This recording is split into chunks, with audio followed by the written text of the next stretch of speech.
আচ্ছা বাবা, তুমি কত বছর বয়সে মুসলমানি করাইছিলা? এই 11 বছর বয়সে। আর মুসলমানের কত বছর পর বিয়ে করছিলে? এই তার 3 বছর পরে। কেন, কিছু বলবি? না না, কিছু না। আমার আসলে 8 বছর বয়সে মুসলমানি হয়েছিল তো, আর এখন 18 বছর চলে। ওই একটু মনে করিয়ে দিলাম আর কি। আচ্ছা, একটা কথা বল, এই বয়সে তুই ভালোবেসে কি খাস? উম, আমি তো আমি তো ভালোবেসে কাচ্চি খাই আর কি। আর আমি ঝাঁটার বাড়ি খেতাম, কারণ যেদিন বাড়িতে ঝগড়া হতো ওই দিন আর খাবার রান্না হতো না, তো ওই একটা খাবারই থাকতো, ওইটাই আমাকে 3 বেলা খেতে হতো। আচ্ছা, তোর প্রিয় ভ্রমণের স্থানের নাম কি? সাজেক। আর আমার কোনটা ছিল জানিস? তোর মায়ের মেকআপ রুম, কারণ ওই একটা জায়গায় ছিল যেখানে ও কখনো ঝাঁটানে দিত না। আচ্ছা, তোর যখন কাপড় থাকে না তখন তুই কি করিস?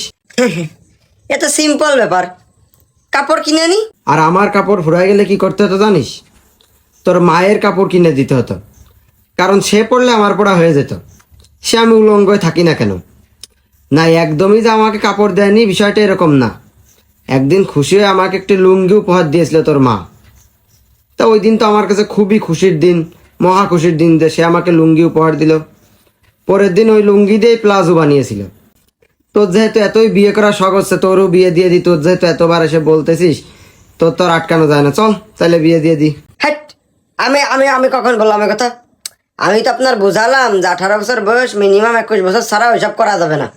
একদম এসব করা যাবে না, তাহলে হেলথের সমস্যা হয়, শরীরের ক্ষতি হবে। ও বাবা, ওসব করা যাবে না। আমি তো আপনার বুঝাচ্ছি এই বিষয়টা, আপনি খালি উল্টা পাল্টা ভাবেন। তো চল চল চল।